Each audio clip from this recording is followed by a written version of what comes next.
if people from the street look at what art students do, they would think they just spend lots of money, and for this money they wrap themselves in feathers and run around the streets as complete lunatics.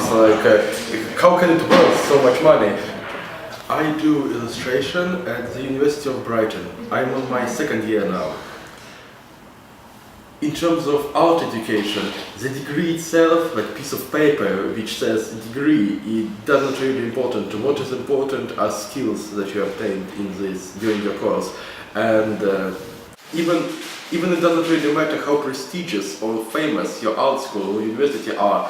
What is really important are teachers and your peers, people, your classmates, because you learn a lot from your classmates and from your teachers, and this is very important. And what's good about our course is that we have interesting, talented people, good teachers, and this is what it makes it good. Not only technical resources, but these human resources. Our degrees are undermined because, one thing, they are very ambiguous, and the things that students do and the skills they gain at these courses, they are not so obvious and straightforward as maybe more practical maybe. Another thing, it's also about the nature of art education. The way of studying art is a bit different. Many things that we do here, they might look very alien and weird for people who are not really familiar with it. But at the same time, if you look at some of the most prominent and the coolest examples of contemporary art and design, they are made in a very weird way. For example, there are many designers which apply very unusual ways of image making, and that's why their pieces look different to others. Even me, by myself, sometimes I question myself why I do what I do, why did I choose this course. And yeah, of course, since my very childhood, when I said people that, oh, I wanted to be an artist or illustrator or anything, they would, how are you going to make money? Like, all artists are poor.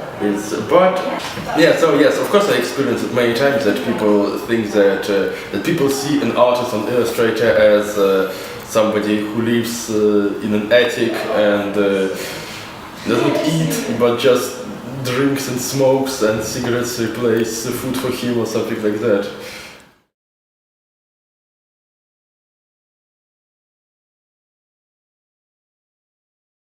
Something beautiful is in an imperfection, and if you find something beautiful, if it's something unique, when it has a human touch, and I think a robot can make a pretty beautiful, realistic painting which would look like me, but it would not suddenly add an extra brush stroke on my cheek or in my eye, which might change the mood that this picture conveys completely and make it more standing out.